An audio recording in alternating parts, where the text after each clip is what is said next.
Everyone welcome to my YouTube channel. मैं आपको अपने यूट्यूब चैनल पर वेलकम कहती हूँ और आई होप आप लोग सब ठीक होंगे। आज 9062 स्टाइलिस्टिक्स के जो टॉपिक कवर करने जा रहे हैं वो है linguistic parallelism and deviation, linguistic deviation. तो इसके लिए सबसे पहले हमें फोरग्राउंडिंग करना होगा, कंट्रीब्यूशन टू फोरग्राउंडिंग।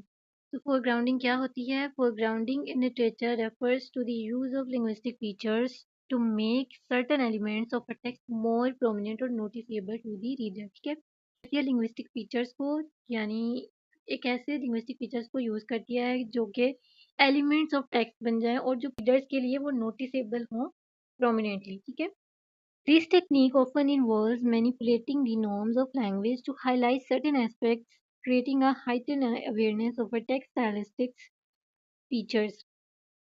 तो ये जो टेक्निक है इसमें इन्वॉल्व होता है मैनिपुलेशन, इन्वॉल्व होता है नॉर्म्स ऑफ लैंग्वेज को लेके, जो कि हाईलाइट करता है सर्टन एस्पेक्ट्स को, क्रिएट करता है एक बहुत ज़्यादा अवेयरनेस टेक्स्ट स्टाइलिस्टिक फीचर्स के लिए। ठीक है, two primary ways this is achieve are through linguistic parallelism and linguistic deviation. ठीक है, both techniques serves to draw attention to particular elements, creating an emphasis that contributes to the aesthetic experience of the readers. ठीक है, linguistic parallelism, इसमें क्या है? Linguistic parallelism की जो definition और कैरेक्टरिस्टिक्स है वो क्या है? कि लिंग्विस्टिक पैरेललिज्म जो है वो involve the repetition of structures, sounds और मीनिंग इन अ टेक्स्ट। ठीक है, इसमें क्या क्या इन्वॉल्व होते हैं लिंग्विस्टिक पैरेललिज्म में?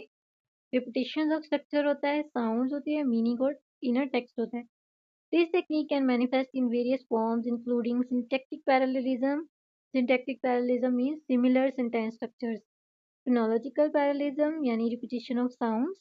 Lexical parallelism, yani repetition of words or phrases. And semantic parallelism, yani similar meanings or thematic elements. ठीक है, इसके आगे नेक्स्ट इसके पैरेललिज्म, लिंग्विस्टिक पैरेललिज्म के जो एग्जांपल्स या कह लो कि इसके इफेक्ट कह लें वो क्या हैं? Syntactic parallelism. फर्स्ट क्या है? Syntactic parallelism. पैरेललिज्म में क्या होता है कि दिस अकर्स व्हेन सेंटेंसेस और clauses have the same grammatical structures. ठीक है, जब किसी सेंटेंस या क्लॉज में सेम ग्रामेटिकल स्ट्रक्चर होता है ना, तब ये सिमेंटिक पैरेललिज्म अकर होती है। या this sentence I came, I saw, I conquered, Julius Caesar exemplifies syntactic parallelism through the repetition of the subject-verb structure, enhancing the rhythmic quality of the statement and emphasizing the sequence of the action। ठीक है, यानी इसमें क्या है? I came, मैंने देखा, मैं आया, I saw, मैंने देखा, I conquered, मैं जीत गया। ठीक है, तो ये किस चीज़ की है? जूलियस कैसर ने इसको लिखा था। ये बहुत अच्छा है। इस टाइप के जो सेंटेंस है, सब्जेक्ट वर्ब स्ट्रक्चर इसको कह सकते हैं। सब्जेक्ट क्या है? आई, और केम क्या है? वर्ब। आई सो, सब्जेक्ट वर्ब। ये बहुत अच्छी रिदमिक क्वालिटी बता रहा है। जब तो ये सेम ग्रामेटिकल स्ट्रक्चर है इन सारी सेंटेंसेस में। आई केम, आई सो, आई कंक्यूर्ड में सब में क्या है? सेम ग्रामेटिकल स्ट्रक्चर है। ठीक है, नेक्स्ट क्या है? Phonological parallelism. फोनोलॉजिकल पैरेललिज्म क्या होती है? Alliteration and assonance are common forms of phonological parallelism. ठीक है, अलिट्रेशन एंड एजोनेंस यानी जब repetition of sounds, repetition of vowels या रिपीटिशन ऑफ कॉन्सोनेंट्स जो होते हैं वो किसी सेंटेंस में, तो वो क्या होते हैं? अलिट्रेशन और एजोनेंस। तो ये कॉमन फॉर्म्स है फोनोलॉजिकल पैरेललिज्म की। फॉर एग्जांपल ये देखिए, in a phrase Peter Piper picked a peck of pickled peppers, जो सेंटेंस होती हैं टंग ट्विस्टर्स भी कहला सकते हैं। ठीक है, तो ये रिपीटिशन ऑफ प ह साउंड रिपीटेटिवली यूज हो रहा है यहाँ पे। Peter Piper picked a pack of pickle peppers. ठीक है, तो ये क्या कर रहा है? ये अटेंशन क्रिएट कर रहा है और एक रिदम और साउंड पैटर्न क्रिएट कर रहा है, म्यूजिकल क्वालिटी क्रिएट कर रहा है। ठीक है, तो ये होता है फोनोलॉजिकल पैरेललिज्म। लेक्सिकल पैरेललिज्म क्या होती है? कि ये this involves the repetition of specific words और फ्रेजेस। ठीक है, इसमें कोई रिपीटिशन हो रही होती है, कोई खास वर्ड या फ्रेज की रिपीटेडली वो चीज वर्ड या फ्रेज यूज हो रहा है।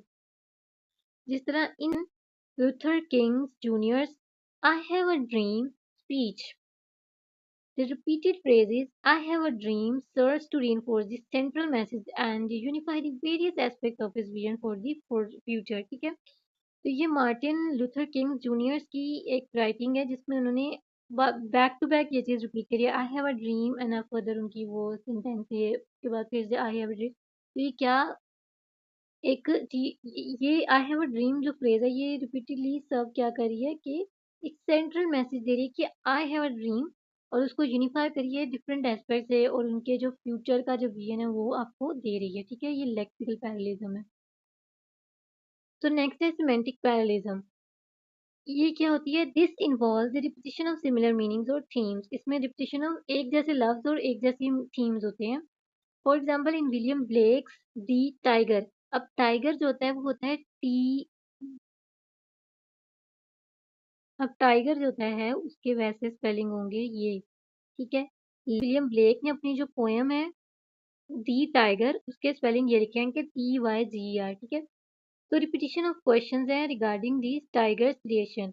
इसमें रिपीटिशन ऑफ क्वेश्चंस हैं टाइगर की क्रिएशन के हवाले से। ठीक है, तो व्हाट यानी ये क्वेश्चन इस तरह के है, व्हाट इमोर्टल हैंड और I could frame Dai fearful symmetry. इस टाइप के क्वेश्चंस हैं इसमें, यानी सिमिलर मीनिंग और थीम्स हैं। सिमिलर थीम्स है इसमें, मतलब क्वेश्चंस हैं टाइगर से की क्रिएशन को लेकर। तो ये क्या होती है? सिमेंटिक पैरेललिज्म होती है कि क्रिएशन जो है वो इम्फोसाइज कर रही है the awe and mystery surrounding the creature के क्रिएचर डिफरेंट जो बाकी की क्रिएचर है उसके दरमियान जो मिस्ट्री और खौफ है वो उस चीज़ को एम्फोसाइज करिए। इस टाइप के क्वेश्चंस उसने उस पोएम में पूछे हैं विलियम ब्लेक ने। आई होप आपको ये लेक्चर अच्छा लगा होगा। तो I hope like subscribe my channels and share my videos. ठीक है, thank you so much for watching.